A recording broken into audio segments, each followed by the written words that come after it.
ñu bëri ñu ngi koy dégg te xamuñu kuréel googu noonu lan moo ko tax a jóg wala boog ñi ko xam ñu néew lañu. Ce sera l'occasion ci jàngatu tey bi ñu xool kuréel googu mooy ñan ñoo fay liggéey lan moo leen tax a jóg ak tamit yenn ñi observation yi nga xamante ne nit ñi dañ koy faral di dégg te comprendre ñu CENTIF ni muy doxee également. Ce sera l'occasion professeur indil ñu ay leeral ci wàllu googu noonu professeur. waaw jërëjëf Pape dafa baax ñu wax ak askan bi li nga xam ne kuréel googu lan moo ko tax a jóg ak kañ nañ ko samp boobu ba léegi. ak ñan ñoo ko composé maanaam fonctionnement également nan lay demee xam nga boo xoolee CENTIF de ne c'est la cellule nationale de traitement des informations financières donc ñi ngi ko sos en 2004 c'est-à-dire le 6 février donc 2004 mais loi boobu dañ ko yeesal si beneen loi boo xam ne 2018 la nekk 23 février 2018 am benn décret boo xam ne nii aussi 2019 dañ ko jëloon donc 18 septembre donc 2019 donc texte yooyu nag dafa ëmb li nga xam ne nii tout ce qui est lutte contre le blanchiment de capitaux mais également la lutte contre le financement du terrorisme ñi nga xam ne nii mooy kuréel bi ëmb CENTIF ay kàngam ñoo fa nekk maanaam haut fonctionnaire de l'administration centrale mënanta bu ki nga xam ne nii si kaw bopp bi muy président bi soit mën a nekk un directeur général donc des douanes wala mu nekk directeur général de la comptabilité publique et du trésor wala mu nekk directeur donc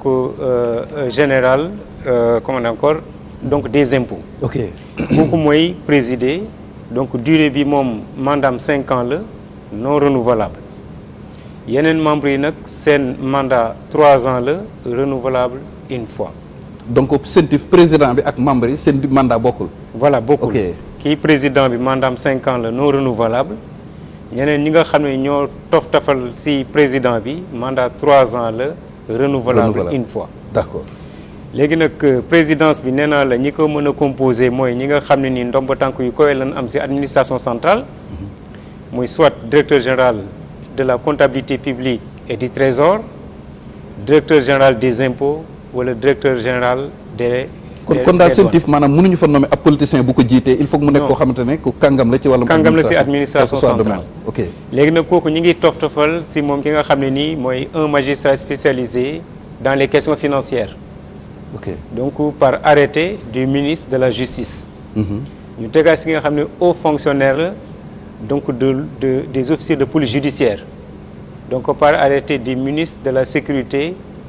donc chargé de la sécurité ñu toftal ci keneen ki nga xam ne nii aussi dafa nekk haut fonctionnaire donc des officiers de police donc des impôts inspecteurs des impôts. d'accord kooku aussi c'est par arrêté du ministre donc des finances dafa am benn chargé également donc des enquêtes inspecteur des services des impôts. oui parce que man je connais des commissaires de police yoo xamante ne participer woon nañ ci traque des biens mal acquis ci enquête judiciaire yi. actuellement ñoom ñu ngi ay chargé enquête lan am na benn chargé enquête inspecteur des services des impôts ak beneen chargé enquête officier de police judiciaire maanaam. ok on a 6 membres yoo xam ne ñoo composé CENTIF. mais boo xoolee par rapport donc à son fonctionnement ñooñu dañuy lëkkaloo ñi nga xam ne un personnel administratif un personnel technique mais également des chargés de réseau. yoo xam ne seen xam-xam dafa màcc ci wàllu réseau informatique. d'accord alors leneen loo xamante ne ñi rapport CENTIF épingle li ñuy wax mooy la CENTIF ne respecte pas le principe du contradictoire ñu ci bëri da nga dégg ñu ne non man CENTIF ga enquêteurs yi vérificateurs yi woowuñ ma waxuñ ma lii yëgaluñ ma lii dañ ma jékki-jékki rek kii ñu dénoncer le fait que du respecter principe contradictoire ndax loolu ci doxinu CENTIF la wala manquement la boo xam ne day am ci dans le cadre de leur travail. xam nga boo xoolee ci ay missions les missions mën nañu wax ne 2 volets la.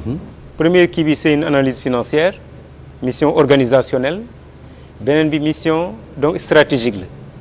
mission organisationnelle bi CENTIF boo xam ne recevoir na les déclarations les opérations déclaration de soupçon ou bien les déclarations des opérations de soupçon day traiter information yooyu da koy analyser traiter information yooyu mais également day communiquer parce que y a ce qu'on appelle la communication des informations donc ça veut dire que képp koo xam ni tey am na lu nu njortu ci yow bu mu am toutes les informations yoo xam ne dossier bu ko kiiwee dina la ko communiquer parce que y a toujours ce qu'on appelle le principe du contradictoire. parce que mënuñu saytu ay informations yoo xam sont des opérations de soupçon si nit ki ñu jël ko ba pare te it waxuñu ko li nga xam ne nii tey donc moom lañ ko toppee. maanaam bala muy établir rapport bi nga xam ne nii moom lay jébbal autorité judiciaire yi parce que dafa am également ce qu'on appelle droit de transmission donc au procureur de la République donc li si des nag procureur mooy saytu si dossier yooyu. donc droit de communication boobu donc dafa am donc si doxalinu ki nga xam ne mooy. maintenant par rapport ak mode de saisine bi nag kan moo ko mën a saisir est-ce que citoyen lambda ni nga amee possibilité dem OFNAC def dénonciation wala IGE bi nga xam ne nee nañ le président de la République moo ko mën a activer lan mooy CENTIF moom lan mooy mode de saisine am en fait. waaw xam nga boo xoolee comme ni muy wuyee tur bi day saytu tout ce qui est donc blanchiment de capitaux financement du terrorisme. Il y a des organismes financiers yoo xam mi ngi lëkkaloo ak ñoom. ah d'accord. les banques et les institutions financières ñoo xam ni mën nañ def ay déclarations donc de soupçon. donc maanaam xaalis d'opération suspecte yoo xam ne nii alal boo xam ne waroon nga ko mën a déposer ñooñu danañ saisir ki nga xam ne nii mooy CENTIF. ok ak ñi nga xam ni aussi ñi ngi nekk ci secteur privé bi par exemple dans le domaine immobilier les agences immobilières. donc ñooñu ñëpp tey ñi nga xam ne am na ci lu ñu yëngatu. donc danañ saisir ki nga xam mooy CENTIF. ok su ko defee nag moom mooy recueillir mooy collecter toutes les données traiter les informations. communiquer sur les informations avant muy def transmission donc du dossier au procureur mais également établir ay rapports yoo xam ni soit sont des rapports trimestriels ou bien ay rapports annuels. ñan la koy kii communiquer mooy ñi nga xamante ne ñoom la ñu accusé ci ay affaires transactions yi. voilà mooy le principe du contradictoire. parce que bu ñëwee ba collecter toutes les informations donc dina respecter le principe du contradictoire maanaam ñi nga xam ne ni tey am nañ si ñoom benn soupçon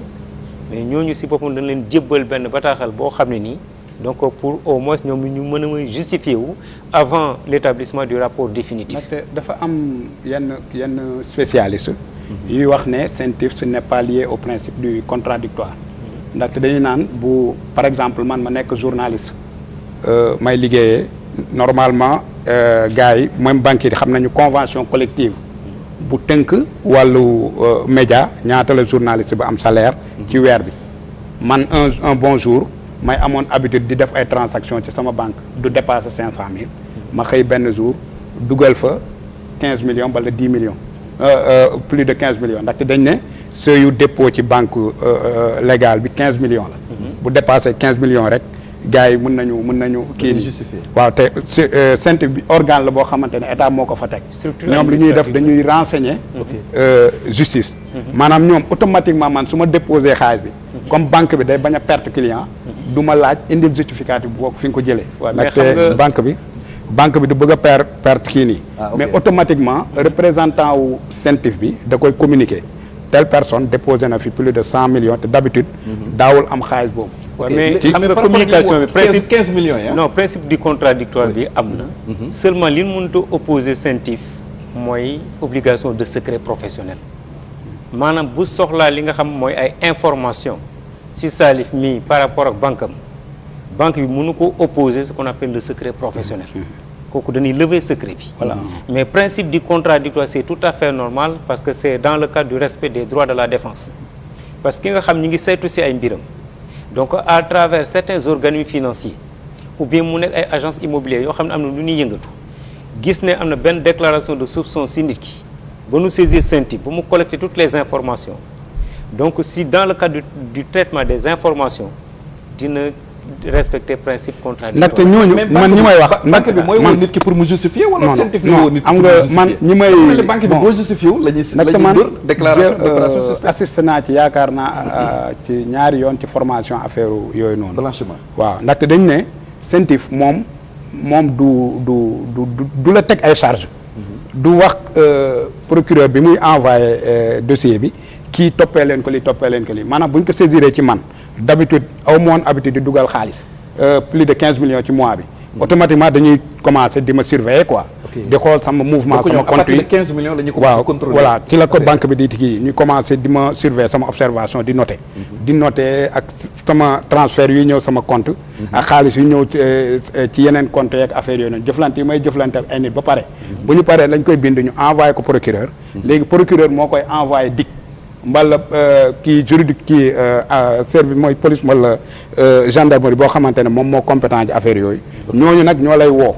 waaw mais ñu laaj la CENTIF lan la mais CENTIF bu ko kiyee rek xam nga spécialiste yooyu ñoon di am ñu ne comme man suñ ma ko waxee rek automatiquement CENTIF bu ma woowee di ma laaj yenn information wala di ma naan yow topp nañ la ci nii te xam nga ci affaire blanchiment de capitaux automatiquement damay arrêté li ma doon def yëpp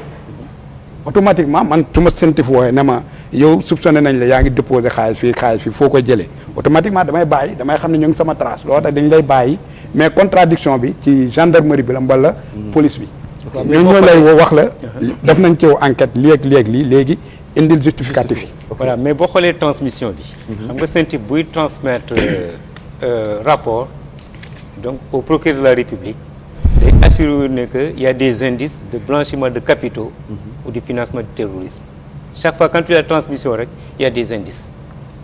li si biir nag le procureur nag mooy saisir le pôle judiciaire financier. waaw parce que CENTIF am na dossier yoo xam ne day classé sans suite. voilà classement sans suite je crois qu'on a quelques chiffres fii par rapport. il y a classement sans suite parce que yooyu il y a pas d'indice de culpabilité